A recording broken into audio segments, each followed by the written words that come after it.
رب المشرقين والمغربين إمام القبلتين وسيلتنا في الدارين جدي الحسن والحسين أبي القاسم محمد صل على محمد وعلي محمد وعلى آل بيته الطيبين الطاهرين المعصومين المظلومين المنتخبين المنتجبين الأكرمين ولعنة الله على أعدائهم أجمعين أما بعد فقد قال الله تبارك وتعالى في كتاب مبين بسم الله الرحمن الرحيم فاذكروني أذكركم واشكروا لي ولا تكفرون صلى الله عليه محمد وعلى محمد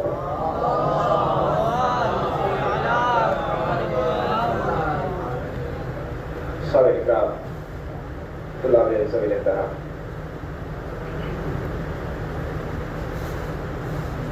اساتذہ اکرام کی موجودگی میں ایک مرتبہ پھر مجلس پڑھنے کا شرف حاصل ہوا ہے. ایک بات میں ابتدائی میں ہی عرض کر دوں کہ خدمت میں عرض کر رہا ہوں، گزارش کر رہا ہوں کہ مجھے درمیان میں نہ ٹوکا جائے کیونکہ جو مطالب میں لے کے آیا ہوں شاید میرے ذہن سے نکل جائیں، لہذا جو بھی اصلاح کرنی ہو آخر میں کر سکتے ہیں، لہذا مجھے درمیان میں نہ ٹوکا جائے. صلوات پڑھیں محمد والے محمد پڑھیں.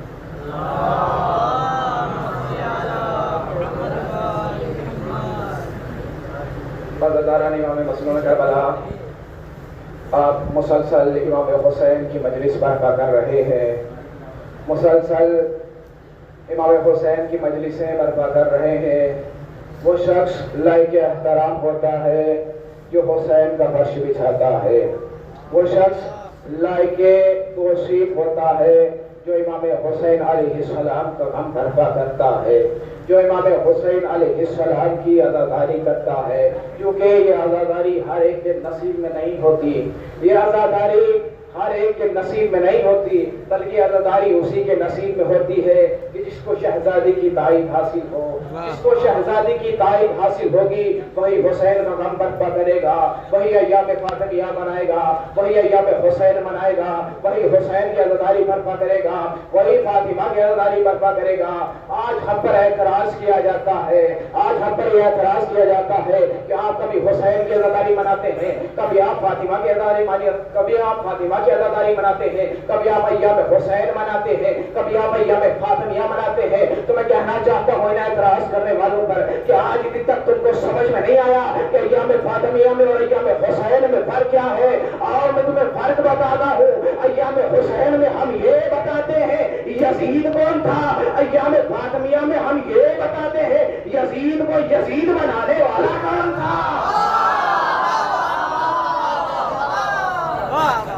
ایام فاطمیہ میں ہم یہ بتاتے ہیں کہ یزید کو یزید بنانے والا کون تھا. آپ اپنے مقدر پر ناز کیجئے کہ آپ کو شہزادی کی تائید حاصل ہے، آپ حسین کی عزاداری برپا کر رہے ہیں، آپ فاطمہ کا غم برپا کر رہے ہیں، حسین کی عزاداری کر رہے ہیں. ایک روایت پیش کر رہا ہوں کہ جو میں نے سنی تھی، لیکن میں نے استاد محترم مولانا سید علی عباس آبری صاحب سے اس کو پوچھا تو انہوں نے کہا کہ یہ روایت صحیح ہے. تو یہ روایت آپ کے حوالے کر رہا ہوں کہ اللہ نے انسان کے کاندھوں پر دو فرشتوں کا رکھا ہے جنہیں کرام الکاتبین کہا جاتا ہے. یہ دونوں فرشتے ایک ساتھ حرکت میں نہیں آتے ہیں. کیا مطلب؟ یعنی جب دائیں جانب والا فرشتہ ہمارے حصے میں نیکیاں لکھتا ہے تو بائیں جانب والا فرشتہ خاموش بیٹھتا ہے. اسی طرح جب بائیں جانب والا فرشتہ ہمارے گناہوں کو لکھتا ہے تو دائیں جانب والا فرشتہ خاموش بیٹھتا ہے. یعنی دونوں فرشتے ایک ساتھ حرکت میں نہیں آتے، ایک ساتھ دونوں فرشتے حرکت میں نہیں آتے، ایک ساتھ دونوں فرشتے حرکت میں نہیں آتے. سوال کرنے والے نے صادق آل محمد سے سوال کر لیا. میں کہوں گا سوال نہیں کیا بلکہ ہم پہ احسان کر دیا. ہاں احسان کر دیا، سوال کر کر ہم پہ احسان کر دیا. اے مولا کوئی ایسا عمل بتائیے جس کے ذریعے ہمارے یہ دونوں فرشتے ایک ساتھ حرکت میں آ جائے. یعنی نیکی والا فرشتہ ہمارے حصے میں نیکیاں لکھے، برائی والا فرشتہ ہمارے گناہوں کو محو کر دے، ختم کر دے، کوئی ایسا عمل بتائیے۔ مولا نے کہا ہاں ایک عمل ہے جس کے ذریعے یہ دونوں فرشتے ایک ساتھ حرکت میں آ جاتے ہیں، دونوں فرشتے ایک ساتھ حرکت میں آ جایا کرتے ہیں۔ کہا مولا جلدی بتائیے کون سا ایسا عمل ہے جس کے ذریعے دونوں فرشتے حرکت میں آ جائے؟ تو صادق آل محمد نے کہا اگر چاہتے ہو نیکیوں والا فرشتہ تمہارے حصے میں نیکیاں لکھے، برائی والا فرشتہ تمہارے گناہوں کو محو کرے، تو جا میری جدہ فاطمہ کے دشمنوں پر لعنت کرنا، جا میری جدہ فاطمہ کے دشمنوں پر لعنت کرنا۔ نیکیوں والا فرشتہ تمہارے حصے میں نیکیاں لکھے گا، برائی والا فرشتہ تمہارے گناہوں کو محو کر دے گا۔ میں نے جس آیت کریمہ کو آپ حضرات کے سامنے پڑھنے کا شرف حاصل کیا ہے اس میں ارشاد خداوندی ہو رہا ہے وَاذْكُرُونِي أَذْكُرْكُمْ وَاشْكُرُوا لِي وَلَا تَكْفُرُونَ۔ اگر تم میرا ذکر کرو گے تو میں تمہارا ذکر کروں گا، اور تم میرا شکر ادا کرو، کفر نہ کرنا۔ آپ کائنات کے ہر شخص سے چھپ کر عمل کر سکتے ہیں۔ آپ شاید اس ہاتھ سے کسی کو عطا کر دیں، اس ہاتھ کو خبر نہ ہو، اس ہاتھ سے کسی کو اشارہ کر دیں، اس ہاتھ کو خبر نہ ہو، اس پیر سے کسی کو ہٹا دیں، اس پیر کو خبر نہ ہو، یہ تو ممکن ہے۔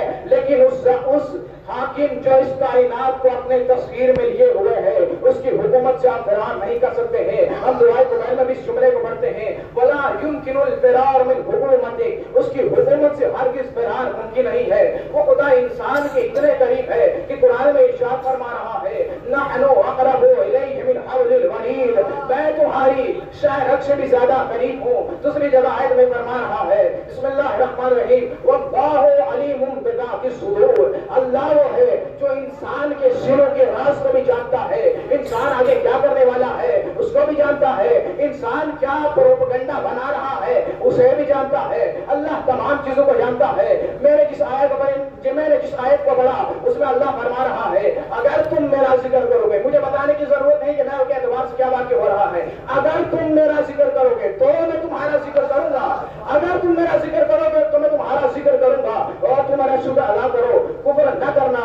سوال بنیادی یہ پیدا ہوتا ہے کہ کائنات کے ہر شخص، کیا کائنات کا ہر شخص اس مالک کو ذکر کرتا ہے، اس مالک کا ذکر کرتا ہے، اسے یاد کرتا ہے؟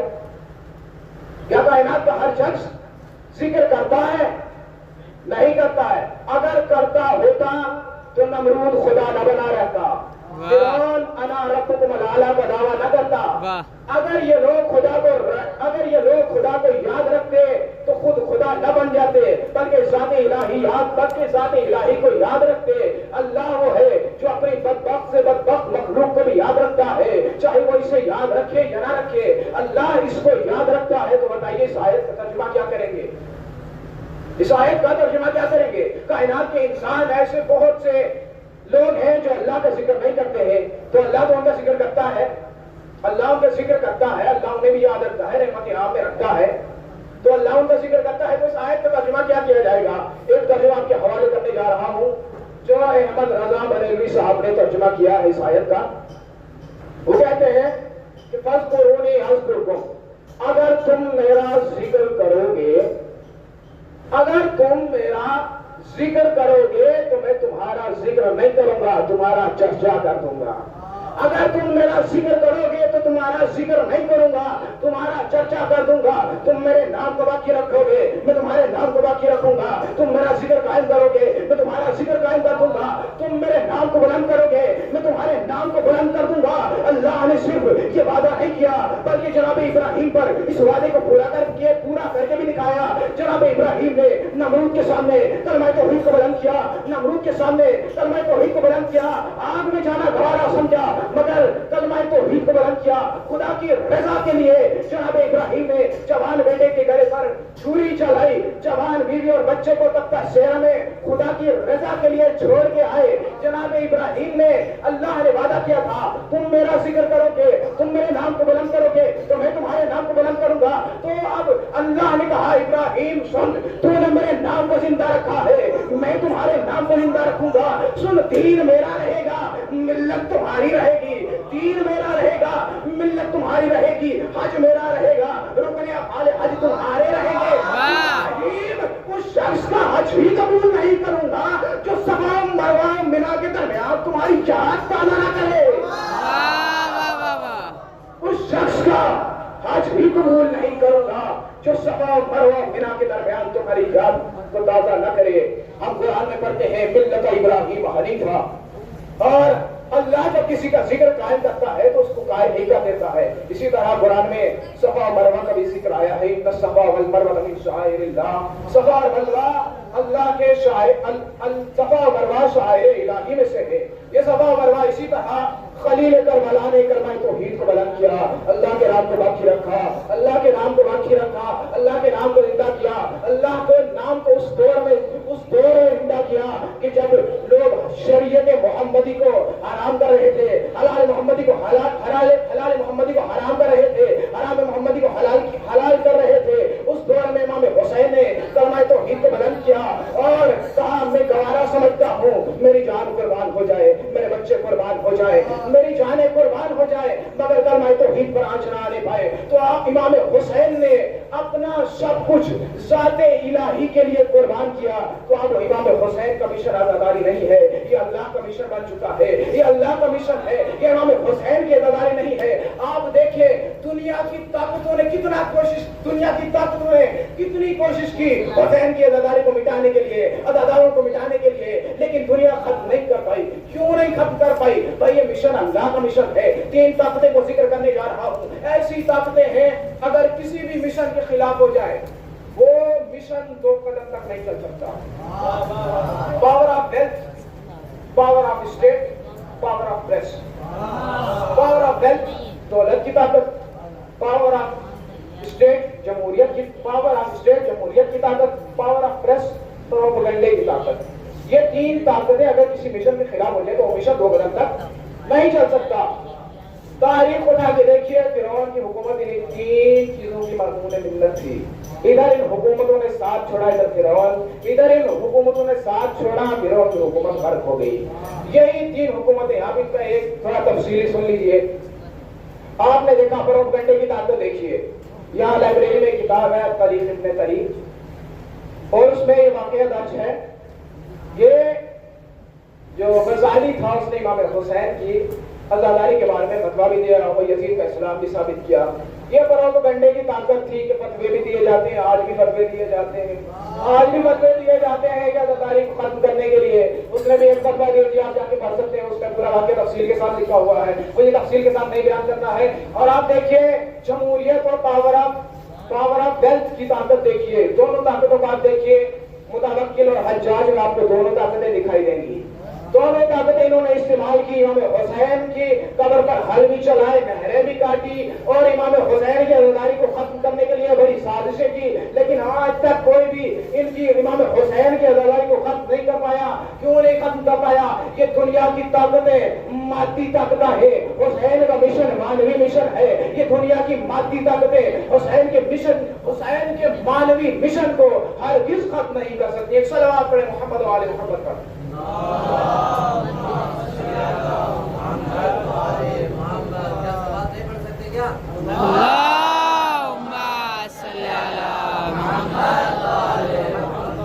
طاقتوں نے بہت کوشش کی کہ امام حسین کے مشن کو ختم کر دیا جائے، لیکن امام حسین کے مشن کو ختم نہیں کر پائے، کیونکہ امام حسین کا مشن ہے معجزہ. اور معجزہ اسے کہتے ہیں جو چیز فطرت پر غالب آ جائے. تاریخ کی مثالیں دے دو. ہاں بھائی آپ کا کام کیا ہے ذرا بتائیے. آپ کا کیا ہے؟ چلانا. اگر گلزار بن جائے تو معجزہ نا. اگر آپ کا کام ہے چلانا، اگر گلزار بن جائے تو معجزہ. سوکھی ہوئی لکڑی کا کام ہے کہ جل جانا. اگر کسی کے کہنے پر درخت بن کر میوے دینے لگے تو معجزہ. لوہے کا کام ہے سخت رہنا، سخت، لیکن اگر کسی کے ہاتھ میں آنے کے بعد موم کی طرح پگھل جائے تو معجزہ. اسی طرح سنگریزے کا کام ہے کہ نہ بولنا ثابت رہنا، لیکن اگر کسی کے ہاتھ پر آنے کے بعد لا الہ الا اللہ محمد رسول اللہ کہنا چاہے تو معجزہ. آج امام حسین کی عزاداری کو 1400 سال ہو چکے ہیں.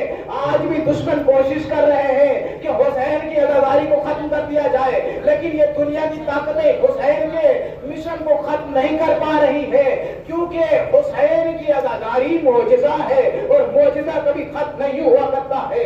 معجزہ کبھی ختم نہیں ہوا کرتا ہے.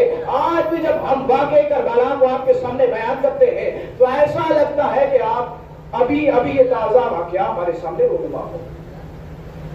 ایک صلوات پڑھیں محمد علیہ محمد. تو امام حسین علیہ السلام نے امام حسین نے کسی ایک مذہب کے لیے اپنی قربانی نہیں دی، بلکہ امام حسین نے انسانیت کو بچایا ہے. ہمارے جموں کشمیر سے جڑا ہوا ایک علاقہ پنجاب ہے. گرو نانک جی بہت مشہور ہیں، آپ نے ان کا واقعہ سن بھی رکھا ہوگا. ایک بار پھر سن لیجئے. گرو نانک جی ایک مرتبہ 10 محرم کا دن تھا کہ اپنے چیلوں کو کچھ درس دے رہے تھے، اپنے اسلام کے بارے میں کچھ بتا رہے تھے. امام حسین نے دیکھیے، یاد رکھیے کہ امام حسین نے کسی ایک مذہب و ملت کے لیے قربانی نہیں دی، بلکہ انسانیت کو بچایا ہے، انسان کے اخلاق کو بچایا ہے. تمام چیزیں آپ اس میں رکھ سکتے ہیں. گرو نانک جی 10 محرم کا دن تھا کہ ایک جگہ اپنے بچوں کو واضح نصیحت کر رہے تھے کہ اتنے میں شبیہ تابوت امام حسین علیہ السلام برآمد ہوا. گرو نانک جی اٹھ کے جاتے ہیں، بڑے احترام کے ساتھ اس کو چومتے ہیں، اور آنے کے بعد اپنے بچوں سے، اپنے اسٹوڈنٹ سے کہتے ہیں، طالب علموں سے کہتے ہیں، جاؤ یہ حسین کی زری ہے، اسے چوم کے آؤ. اب سب بچے جاتے ہیں، لیکن ایک بچہ بیٹھا رہتا ہے، کہتا ہے یہ تو شیعوں کے امام ہیں، یہ تو مسلمانوں کے قائد ہیں، یہ ہمارے لیڈر نہیں ہے، ہمارے گرو نہیں ہے. ہم ان کے سامنے کیوں جا کے اپنے سر کو تسلیم کریں، ہم ان کے سامنے اپنے سر کو کیوں جھکائیں. بہت بہترین نتیجہ دینے والا ہوں. گرو نانک نے کہا اچھا تم نہیں جاؤ گے؟ کہا نہیں جاؤں گا. کہا آپ جو کہیں گے سارا کھوپر آپ کی بات مانوں گا. کہا اچھا میری بات مانے گا؟ کہا ہاں میری بات. کہا ہاں آپ کی بات مانوں گا، لیکن میں یہ گوارا نہیں کرتا کہ ان کے سامنے اپنے سر کو جھکا دوں. کہا اچھا گھر میں بہن ہے شادی کر لے. گرو نانک جی نے اس سے جیسے ہی کہا، اب ایک دم سے عجیب سی اس کی کیفیت ہوئی، رنگ بدلا. کہنے لگا اگر آپ میرے گرو نہ ہوتے تو اس سے بہتر جواب آپ کو میں دیتا. اگر آپ میرے گرو نہ ہوتے تو اس سے بہتر میں جواب آپ کو دیتا. گرو نانک نے کہا کیوں نہیں، ایسا کیا ہے؟ انہوں نے کہا تو میری ہر بات مانے گا، میں ہی تمہیں حکم دے رہا ہوں، جا شادی کر لے. کہا بولے کیسے ممکن ہے کہ کوئی انسان اپنی بہن سے شادی کر لے؟ تو گرو نانک جی یہ کہتے ہیں آخر وجہ کیا ہے؟ کہ انسان کا ضمیر گوارا نہیں کرتا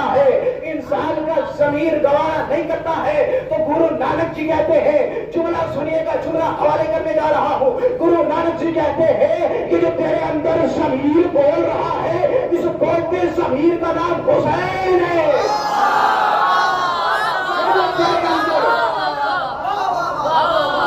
تیرے اندر ضمیر بول رہا ہے، اس بولتے ضمیر کا نام حسین ہے.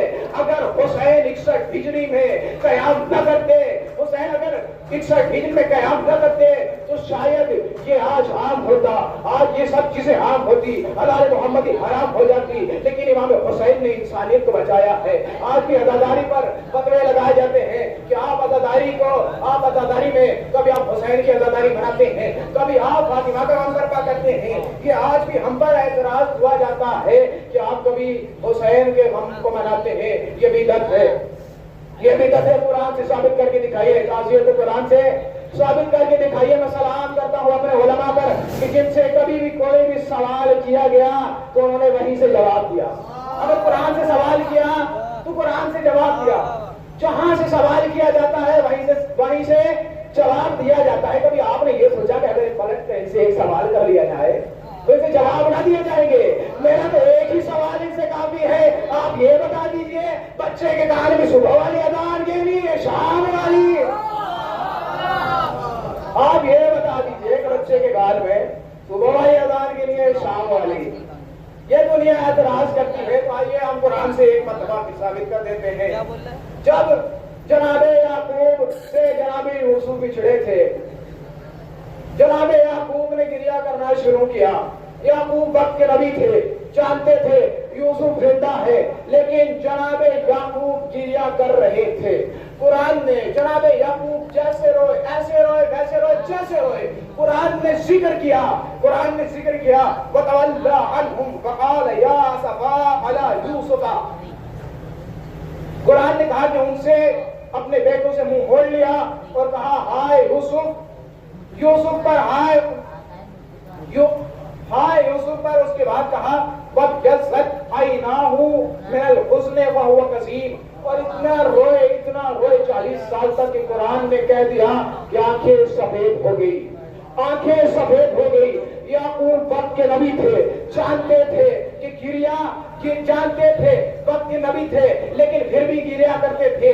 تو جب وقت کا نبی ایک اپنے جوان بیٹے کو جانتے ہوئے زندہ ہے تو گریا کر سکتا ہے، کیا ہم مددگار امام حسین پہ گریا نہیں کر سکتے ہیں؟ کیا ہم مددگار حسین پر گریا نہیں کر سکتے ہیں؟ اور دوسرا یہ کہا جاتا ہے آپ علم کو چومتے ہیں، تازیے کو چومتے ہیں، تو اس میں بھی آیت ہے، سورہ یوسف کی آیت ہے 92 آیت نمبر ہے، اذهبوا بقمیصی ھذا فألقوہ علی وجہ ابی، لے جاؤ میری قمیص کو اور ڈال دیجئے میرے بابا کے چہرے پر ڈال دیجئے، یأتی بصیرا وَأُوتُونِی بِأَہْلِکُمْ أَجْمَعِینَ، اور ڈال دینا ان کی بینائی واپس آ جائے گی۔ یہی ہوا، اب کرتا وہاں سے لے کے چلے، جناب یعقوب کی آنکھوں پر کرتا ڈالا گیا، جناب یعقوب کی آنکھوں کی بینائی واپس آ گئی۔ تو میں جملہ کہا کرتا ہوں کہ جب ایک نبی کے کرتے سے یعقوب نبی کی آنکھوں کی بینائی واپس آ سکتی ہے، کیا ہم عزاداروں کو علم و تعزیے سے شفا نہیں مل سکتی ہے؟ کیا ہم عزاداروں کو شفا نہیں مل سکتی ہے؟ یہی عزاداران امام مظلوم کربلا، امام حسین کا مشن تھا، یہی مقصد تھا کہ دین محمدی بچ جائے، رسول نے تقاضا بھی یہی کیا تھا، قُلْ لَا أَسْأَلُكُمْ عَلَيْهِ أَجْرًا إِلَّا الْمَوَدَّةَ فِي الْقُرْبَى، میرے اہل بیت سے مودت اختیار کی جائے۔ ہم آج حسین کی مجلس برپا کر اجر رسالت بھی ادا کرتے ہیں، حسین کے غم کو بھی مناتے ہیں، آپ نے تاریخ اٹھا کے دیکھ لیجئے، بعد رسول جو اجر رسالت رسول نے مانگا تھا، کیا اجر رسالت یہی تھا کہ فاطمہ کے اوپر چلتا ہوا دروازہ گرایا جائے؟ ہاں بتاؤ، کیا اجر رسالت یہی تھا کہ علی کو مسجد میں شہید کیا جائے؟ کیا اجر رسالت یہی تھا کہ حسن کو زہر سے شہید کیا جائے اور اس کے بعد تیروں کی بارش کی جائے؟ کیا اجر رسالت یہی تھا کہ حسین کو مدینہ چھوڑنے پر مجبور کر دیا جائے؟ ہاں عزادارو، امام حسین علیہ السلام کو دربار میں طلب کیا گیا، امام حسین میں نے مختصر کر دیا، جب امام حسین نے بیعت کا انکار کیا، امام حسین باہر آتے ہیں، تاریخ میں لکھا کہ شہزادی زینب آگے بڑھی، بھیا کے گلے میں بھائی ڈال دی اور کہا ہے بھیا بتاؤ دربار میں کیا ہوا؟ امام حسین نے نہ جانے کس طرح کہا ہوگا، میں نہیں سمجھتا ہوں کس طرح امام حسین نے کہا ہوگا، اے بہن زینب مدینہ رہنے کے قابل نہیں رہا، ہمیں مدینہ چھوڑنا پڑے گا۔ امام حسین نے مدینے کو چھوڑا، 2 محرم کو وارد کربلا ہوئے، 7 محرم سے پانی بند کر دیا گیا۔ عزادارو، وہ وقت بھی آیا کہ اصحاب انصار نے قربانیاں پیش کی، ایک وقت وہ بھی آیا کہ میرا مولا آخری مرتبہ خانے میں رخصت کے لیے آتا ہے۔ تاریخ میں لکھا 2 ایسے شہید تھے جنہیں خیمے سے رخصت ہونے میں بہت دیر لگی، ایک الجواد علی اکبر اور ایک میرا مظلوم امام حسین، انہیں بہت دیر لگی۔ امام حسین جب خیمے سے باہر آتے ہیں، نظرہ یمین و شمالا، ایک مرتبہ دائیں جانب دیکھتے ہیں، ایک مرتبہ بائیں جانب دیکھتے ہیں، امام نے کسی اصحاب و انصار کو نہ پایا، مقتل کی طرف رو کر کے کہا ہوگا، اے آقا، اے عباس، آؤ مجھے سوار کرو، اے بیٹا علی اکبر، آؤ مجھے سوار کرو۔ عزادارو، تاریخ نے لکھا جناب زینب خیمے سے باہر آئی، کہا آؤ بھیا حسین، تمہاری دکھیاری بہن تمہیں سوار کرے گی۔ عزادارو امام حسین رخصت ہوتے ہیں، امام حسین کو بہن نے سوار کیا، بہن نے سوار کیا، امام حسین میدان کی طرف جاتے ہیں۔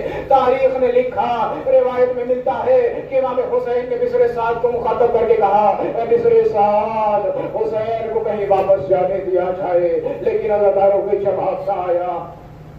مولا نے دوسری مرتبہ کہا، اے بسر سعد، تو جانتا ہے نا کہ حسین کتنا پیاسا ہے، حسین کتنا پیاسا ہے، حسین کو ایک گھونٹ پانی کی پلا دو۔ عزادارو جواب نہ آیا، کوئی جواب نہ آیا۔ امام حسین نے تیسری مرتبہ کہا، امام حسین نے کہا، اے بسر سعد، اے اگر تم چاہتے ہو کہ جنگ کی جائے تو میں حسین بن علی اکیلا ہوں نا، ایک جنگ کے لیے آئے، جنگ کرتے ہیں۔ عزادارو ہاں اس حکم کو مانا، بسر سعد اس حکم کو مانا، کہا ایک جنگ کے لیے آئے گا۔ اس کی وجہ تھی جو میرے مولا سے لڑتا، مولا نے ایک مرتبہ اپنے گھوڑے کو میمنہ پہ ڈالا، میسرے سے ملا دیا، میسرے پہ ڈالا، میمنے سے ملا دیا۔ مولا ایک کو قتل کرتے جاتے ہیں، واصل جہنم کرتے جاتے ہیں۔ تاریخ نے لکھا کہ ان لعینوں نے اپنے اس عہد کو توڑا، میرے مظلوم امام پر ایک ساتھ وار کیا، کسی نے پتھر مارا، کسی نے تیر چلایا، کسی نے نیزہ مارا۔ اللہ اللہ، عزادارو رو لیجیے، عزادارو کریا کر لیجیے، نہ جانے اگلی بار کس کو یہ عزاداری امام حسین نصیب ہو۔ عزادارو امام حسین علیہ السلام پر اتنے تیر لگے کہ میرا مولا پشت ذوالجلال پر جھوم رہا تھا، کبھی دائیں جانب آتے تھے، کبھی بائیں جانب آتے تھے۔ تاریخ نے لکھا کہ حرملہ نے سے شبہ تیر چلائے کمان میں جوڑا، امام حسین کی طرف پھینکا، تیر امام حسین کی سینے پہ لگا، میرا مولا زین پہ سنبھل نہ سکا، زین سے زمین پر آیا۔ جب میرا مولا زین سے زمین پر آیا، تاریخ نے لکھا کہ امام حسین کا سلجنا امام حسین کی گرد چکر لگانے لگا، کبھی دائیں جانب گھومتا ہے، پورے امام حسین کے گرد چکر لگاتا ہے۔ اب لائن رک کے کہ دیکھتے ہیں سلجنا کیا کرتا ہے، یہ سلجنا کیا کرتا ہے۔ تو تاریخ نے لکھا سلجنا کبھی اپنے الزام کو پکڑتا تھا، امام حسین کی ہاتھ پر رکھتا تھا، کبھی تیر کھینچ کے نکالنا چاہتا ہے۔ ایک شخص بسر سعد کی فوج سے نکلا، اس نے چاہا کہ اس سلجنا کو قتل کر دیا جائے۔ بسر سعد نے کہا، یہ رسول کی سواری ہے، تم اسے قتل کر رہے ہو۔ اے اللہ اللہ، اس سواری کا اتنا خیال جو رسول کی تھی، رسول جس کے لیے مدینہ کی گلیوں میں سواری بنتے تھے، اس حسین کو شہید کر دیا گیا۔ عزادارو امام حسین علیہ السلام، جب امام حسین علیہ السلام زین سے زمین پر آئے تو شمر کو خنجر لے کے آگے بڑھا۔ تاریخ نے لکھا امام حسین کی گردن پر خنجر چلایا نہ گیا، خنجر مارا گیا۔ 12 ضربے امام حسین کے گلے میں لگی۔ شہزادی زینب یہ منظر دلائے زینبیہ سے دیکھ رہی تھی۔ شہزادی نے کہا، بسر سعد تو کھڑا دیکھ رہا ہے، میرا مجایا قتل کیا جا رہا ہے۔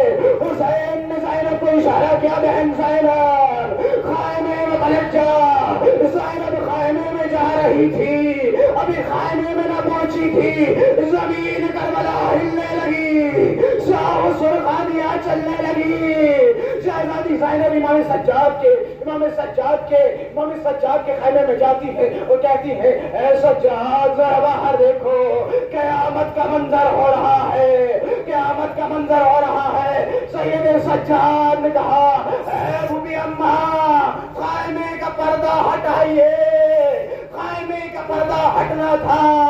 سید سجاد نے کیا دیکھا، حسین کا گلا ناگے نیزہ پہ بلند ہو چکا تھا۔ آواز دی سید سجاد نے، السلام علیکہ یا ابا عبداللہ، السلام علیکہ یا ابن رسول اللہ، انا للہ و انا الیہ راجعون، رضا لقضائہ و تسلیما لامرہ۔